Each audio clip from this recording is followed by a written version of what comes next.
Hello, my name is Greg Helbeck, and welcome to this week's Real Estate Investing Deal Breakdown. Thank you for either downloading this podcast or checking us out on YouTube. If you're not familiar with me, my name is Greg Helbeck, and I've been a real estate investor now for over 8 years. I've done well over 200 properties. I got a 7-figure business and a decent amount of rental properties. So all the content on this channel / podcast is coming from someone who has real world experience. And the goal is for me to transfer that experience from myself to the listener / viewer. So if you get value today, please subscribe to our podcast and leave a review, or subscribe to our YouTube channel and like the video. It would really mean a lot to me.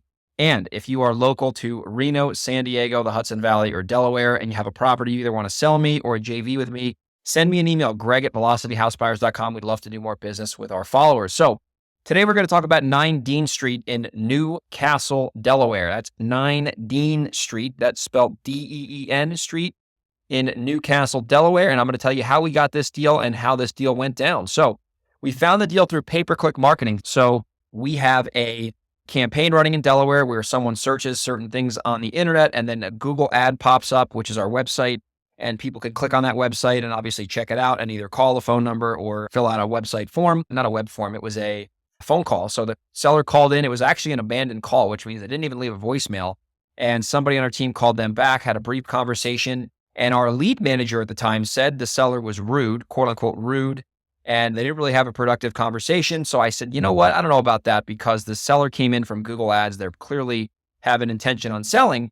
So I had Brett, who buys houses for me, call him back, and it ended up being a really motivated seller.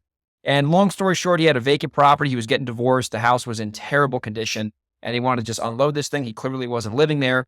And Brett was like, well, what is it going to take to buy this house? And the seller said that he had another buyer from Philadelphia, which isn't that far from this property in Delaware. And he didn't like how the other buyer was pushy. So Brett basically said, well, listen, if I'm not pushing, I'd let you, have some time to make this decision. Would you sell us the property instead of them? And the seller said yes. So after I think 3 or 4 phone calls, they agreed, I think on $1,000, if I'm not mistaken. I think the purchase price was $70,000.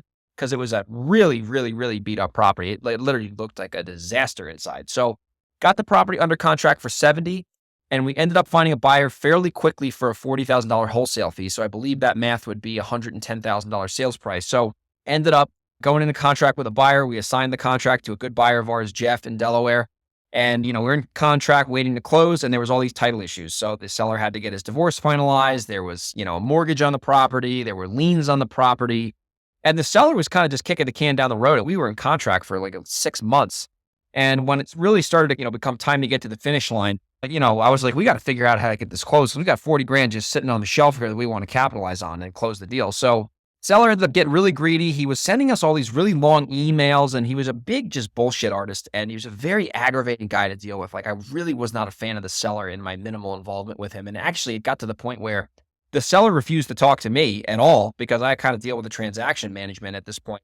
And he didn't like dealing with me because I was pretty aggressive with him because I wanted to get the deal closed, and he only dealt with Brett. So Brett basically massaged this guy, and then the seller was threatening to file bankruptcy, and then that would have threw the whole deal off. So we ended up at the end of the day, I believe we gave him a $5,000 credit towards the purchase. This is the seller.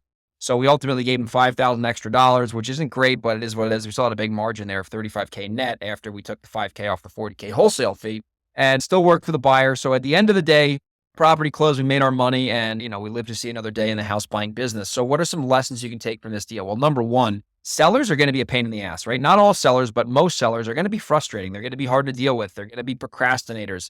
And you always have to just make sure every time you get on the phone with a seller, whether you're in contract or you're trying to get a contract, every phone call moves the sale forward, right? Every phone call moves the sale forward one way or the other. And you just don't want to waste your time with sellers talking about nothing with no objective outcome. So got to make sure every time you talk with a seller, even though they are frustrating, you make sure that call moves things forward. Second lesson I would tell you is sometimes being a high pressure closer does you a big disservice, because the person we were competing with out of Philadelphia, was really just bulldozing the seller. And the seller didn't like it. And I don't think anyone would like the seller, for being honest, because the guy's a pain in the ass. I will not mention his name. But Brett took the time to understand what his pain points were and how he was going to make his decision. He just said he knew he was going to sell the property on the cheap because of the condition, but he didn't want to be pressured into it. So Brett obviously gave him autonomy, which ultimately gave him, the contract, right? Gave the seller, the comfortability, if that's a word, to get the contract. We won that deal over a competition, and we took $35,000, stuck it right in the bank. So that's 9 Dean Street in New Castle, Delaware. Came in from Google pay per click. It was a missed call, like I said, didn't even leave a voicemail. didn't fill out a website form. And our lead manager, who is no longer on our team, said it was a quote unquote bad lead. And that bad lead turned into $35,000. So hopefully you got value from this. If you did, once again, subscribe to the YouTube channel, like the video, subscribe to the podcast. And if you are local to Delaware, New York, the Hudson Valley region, San Diego, or Reno, and you have a property, you either want to sell me if you're a wholesaler, or you want to JV with me and we can wholesale it together, email me, Greg@velocityhousebuyers.com. I'll see you on the next real estate investing deal breakdown.